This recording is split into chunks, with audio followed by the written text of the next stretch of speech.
Hi, my name is Shona and I'm learning how to sew. So welcome to, this is the March McCall's spring season pattern haul. This is my first video. I just want to get this started. I'm so excited to finally get going. I've just been procrastinating, so here it goes. I have a few patterns that I bought and I want to share with you, and these will be my looks for spring. So for me, making the commitment to post content on a regular basis will push me to actually finish the projects and share with you what I'm doing. I started sewing a couple of years ago now, and it was really a practical skill that I picked up a year ago from now. The pandemic hit us, so of course I've been sewing a lot of masks, and then I had colleagues ask me about making book sleeves to protect their books. So yeah, sure, I'll sew some book sleeves. So I started making collections for those and for tablets and even bigger ones. And that has been fun because I'm able to match different fabric and line them with a different color fabric. So that has been fun. And also just the fact of helping the community with the masks, getting them out to students, getting them out to family members, and then, making them fashion, right? And at the same time, protecting the people that you love. So that's been also great to do. But I want to get back to making garments because that was initially why I started. And then I had a couple like starts and stops because I had some challenges and just like, I couldn't finish a garment I started for my daughter for her birthday. It was just too challenging and just like it's probably here somewhere still in a bag or a box. But I just want to really get back and make the commitment to constructing garments. Um, I have been interested in sewing a while ago just because of fascination with designers and textiles, and I'm learning so much about different textiles and the different weights of fabrics, the drape of a fabric, and the thread of a fabric. So to start with something, a piece of fabric that is at one plane, right, in one dimension, and then cut up the different pattern pieces and then assemble it. Next thing you know, you have a cylindrical, piece of fabric that now is a sleeve. You make a bodice, so that has always fascinated me. And I knew once I started learning more about it that I would be addicted to it. And that's where I am right now. But the major thing about learning how to sew is not just how to construct the garment. What I've learned through some trials and tribulations is that you have to master how to fit the garment. So my particular struggle has been with pants. I'm a curvy girl, so like, never was able to shop at like Old Navy or like Abercrombie and Fitch. Like I need clothes that are, made for curves. So I just knew that once I was able to start to make garments, I could then fit them to my body. And once I got those patterns locked down, like with a template, I'll be good to go. So that's something I'm planning on doing more and mastering, is fitting garments. I've also learned what to do and what not to do. So I have wasted a lot of fabric. I have bought beautiful fabric and used it. I've learned that my favorite fabric to work with is denim. I made an apron for my godfather, and I just, when I first got denim, I was a little intimidated because I hadn't worked with it before. But it was a Christmas gift that I knew that he wanted, and I decided to make it. And I just loved the way the denim, molded to the iron. That's another thing you have to learn how to do, is to iron, right, while you sew. What not to do. Make sure, I think the saying in sewing is measure twice and cut once. So yeah, I mean, I could be rushing with something, or, poor planning, just like in my profession as a teacher, poor planning, and you will miss the mark, right? So you have to make sure that everything is planned out accordingly. It's almost like we're trained to do backward design. If we have the end product of a pamphlet or an essay or a presentation, that's the end product. You have to then design backwards and, go from the beginning, if that makes sense. So, I see parallels in my work and my daily work with teaching and sewing. You're only as good as your tools. You're only as good as your plan. There's math. There's a lot of math in sewing. I think a math teacher would be happy to know that. I wish that we still had sewing as a requirement in schools, young boys and girls, or older boys and girls. I teach high schoolers. It's such a practical skill. I think we throw things out. We, we need a hem, or if a button comes off, like we stop wearing that item, or very few people take it to get it fixed, right? So if we had those practical skills, once again, I think that that would just be good to have for everybody. So some of my inspiration for sewing, I'll talk about Mimi G Style. So Mimi G Style, Mimi G is she's huge. She's like, I've watched her growth over the years, and I just really respected what she's done. She was in television production, so she started off like her video. I can see, you can see the growth of her videos. She started like sort of like in a room, and like now she's like doing big things. But I was attracted to her body type, and she's a curvy girl. She's a small waist and hips, and I was like, yeah, so I need to be following her on how she fits the clothes to her body. So she was an inspiration for me early on. Other sewists on Instagram, I'm gonna list a few of them. I can't remember them all. I mean, it's just, there are just so many in the sewing community, right, that are so inspiring, and you know, they post regularly, and you can see how happy they are, and you know, it's just, I'm trying to get to a level of, like I said, regular posting, and then just sharing, you know, my process. So that's why I'm doing this. There's also a pride in making a garment, right? I remember I made the first skirt I made. I didn't want to take it off that day. Like, I'm just walking around. If someone's like, "Oh, that's a nice skirt," like, thanks, I made it. So there's a lot of pride. There's a sense of confidence that you build when you construct a garment, right? Even just looking at a pattern, then you choose the fabric, right? And then it comes to fruition. So there's a sense of pride in creating a garment. There's a sense of satisfaction for making things for the people that you love. You know, I made my dad a shirt and sent it to him. He likes v-neck shirts, so I made him a v-neck shirt. Like I said, the apron for my godfather, so something for my daughter. It's just been, it has so many rewarding gifts in it, and that's what I'll be sharing on this channel. One of the negatives I would say that I've come across is, again, with the poor planning. Like, you have to kind of stay ahead, just like with teaching. You have to stay ahead of the game, like 10 steps, because you will have patterns in your stash, and then if you don't make them in time, the season is gone. Like, I still have a teddy bear fabric hoodie that I'm looking at that I need to cut, like, and it's already getting nice out. I'm in Boston, Massachusetts. It's March, and the weather is breaking in terms of the sun being out more consistently, but it's still cool outside. So we're in that, March is going to be that sort of month where you could wake up and it's cold, and it might get warm and then back to cold. So it's going to be an interesting month for March. So I think I'll finish up my wintry projects, and then these are the patterns that I have for spring. So let's get started. I want to share with you some patterns that I got from McCall's, their spring season. And what I like about what they've done with their patterns, I would say in the last 6 months or a year, instead of saying, oh, pattern M8174, they've named the patterns, which I think makes it more personable. So I'm going to start with the one that stood out to me the most, and it also looks like the one that is the most doable and feasible for me, because it's only about 5 or 6 pieces. So the first one is called Brandy. Look at Brandy.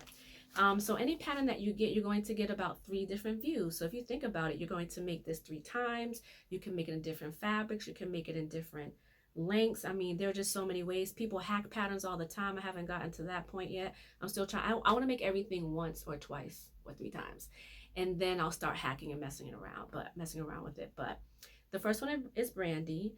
For this one, I think I like view C, because like I said, it's still cool here, and I love the slit, and I love the sleeves, and there's elastic at the cuff.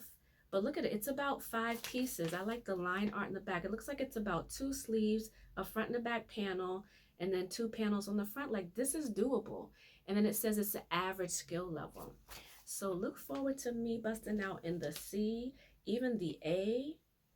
The B is a bit long. I can make that shorter, but yeah, I'm really liking Brandy. I think this will be the first one that I make. Yeah. The next one, this stood out to me because this line is actually a very 80s inspired. If I'm looking through these patterns, they're very 80s inspired. I'm an 80s baby, so why not? I like Vanessa. Let's look at Vanessa. So Vanessa stood out to me because that fabric on view C is very 80s inspired, right? And then I love the cutouts at the waist, right? Or on the bodice. So um, I think I like the flow of A and the sleeves of B. Again, like you have so many options here. The C, the one that they use, it looks like they use cotton. It looks like a little crunchy, a little hard. Like I like the movement of the fabric in A and B. So let's see.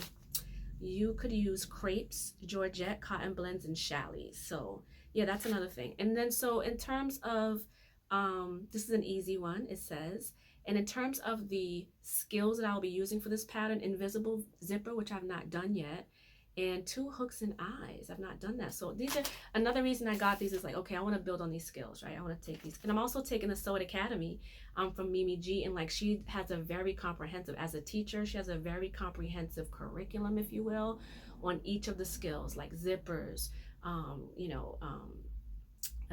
doing like a top and a bottom, skirts, elastic, leggings. Like she has individual lessons. So I love Sew It Academy. And it's cheap too. It's like $11.99 a month. The next one is Ashley. So just looking at view C, it's a little bit long for me, but I love again this like 80s fun print, and it has pockets, which I'm still working on mastering. If that belt is included, I don't know how to do a belt with that hardware with the buckle to add, so that would be cool to do. But my favorite view on Ashley is view A, especially when it gets really warm.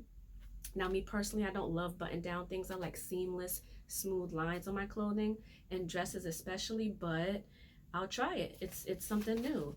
And I do like the sleeves on B. So all of these look good and cute. I would definitely make the most of this pattern. This is listed as easy in terms of the level of difficulty. And in terms of the skills I'll be learning or need to use, this is, doesn't say anything, a belt.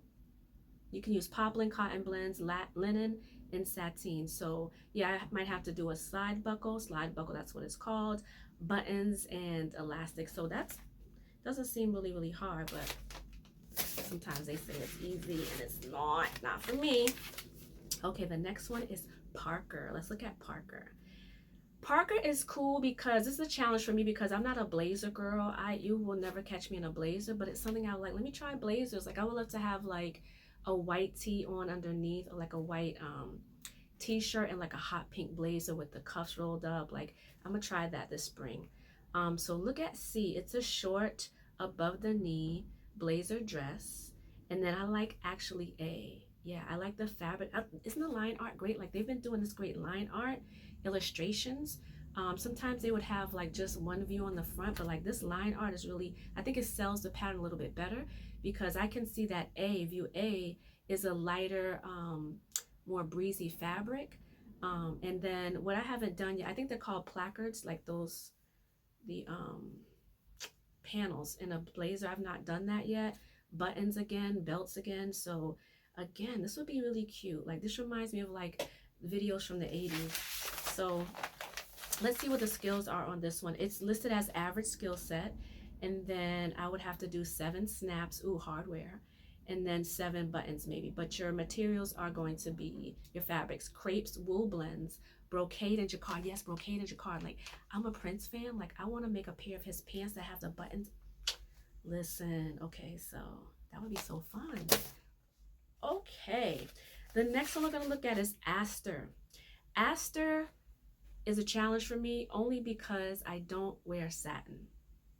I had a really bad experience when I lived in Atlanta. I went to a job interview at Marshall's. I didn't have a car yet and I had to take the bus. It was like 85 degrees outside and I wore a satin top. So by the time I got to Marshall's, like I was drenched in this satin top. So since then you've not seen your girl in satin. But let's try again. It's now 2021 and it's spring. So I like view B. It looks so classy and chic. It's just like, it's probably a few pieces. It's not that many pieces. I definitely love A. So like, I really love a nice pussy bow at the neck. I just love how feminine that is. And then C, once we get the arms together, get a little Michelle Obama action. I'll have my arms out for C, and I love the collar. I love the neck. I would imagine I can make the pussy bow in the back for view C to hang down. And these are just elegant. Look at the waist in A. I love the accent on the waist here, and I'm excited about this. So let's see what level. This is an average level in terms of difficulty, and then an invisible zipper. I really want to master that. Hooks and eyes, and maybe 6 buttons.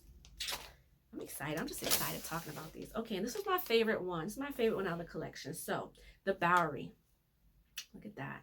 Who doesn't love a romper? It's so casual. It's so comfortable.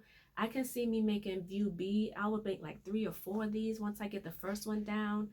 And then the pockets and like the elastic at the bottom. Put on some slides and some hoops. Like I really love how they styled this. If you haven't noticed, McCall's. Shout out to McCall's. All the models in this line for spring are African American women. So thank you for representation. It matters. And then look at A. I don't know if it's a dress. That's a dress. And then C, look at the ruching in the, like right in the front, right? Instead of up here, isn't that nice detail? It's right here in the front, from across the shoulder, from the neck to the arm. That's really cute. And then it's culottes. So all 3 of these, like make them once, make them twice, make them 3 times. I want to get so into it. The skill level on these is average, and the skills I would be learning or I have to use would be 7 buttons, 2 D-rings for the belts, buttons, D-rings, elastic. I can do elastic. So this is the spring haul, McCall spring season pattern haul. I'm so excited to get started. There were a lot that I didn't choose just because they looked like the level of difficulty might have been hard for me. Like I'm looking at Monica. That is a corset with boning in it. I might have to come back to that. There was a pleather skirt called Sterling. That looks cute. I don't know. I'm afraid of pleather because I feel like if you make a mistake, like it's over. But that might be something to look into for the summer, right? My daughter liked Allison. She said she wanted that one. So that doesn't look difficult at all. There are so many I didn't choose. Oh yes. Oh yes. Myrtle. Look at the sleeves. Those sleeves are very popular right now. I don't know what you call them. There's always a name for it, but like these puff poofy, like hijacked up to the sky sleeves, like that would be fun to learn. Like, and there's some ruching on the arms. Yeah, so I'm about building my skill level with this, and wow, there's so much. So thank you, McCall's, for your early spring season 2021 collection. I am sold. My goal with this channel is to find partnerships with other sewers who want to maybe team up and we make one of these patterns together. I'd love to test patterns. If any of the pattern companies want to send me something, I would love to test it out and show you what I do, how I do. I would always love fabric and pattern hauls, so I'm gonna post those. Maybe go shopping, show you what I get, what I buy. So yeah, send me something. Send me fabric. Send me tools. Anything. I'm glad to use it, and I'm looking forward to seeing you soon. Thanks. Bye.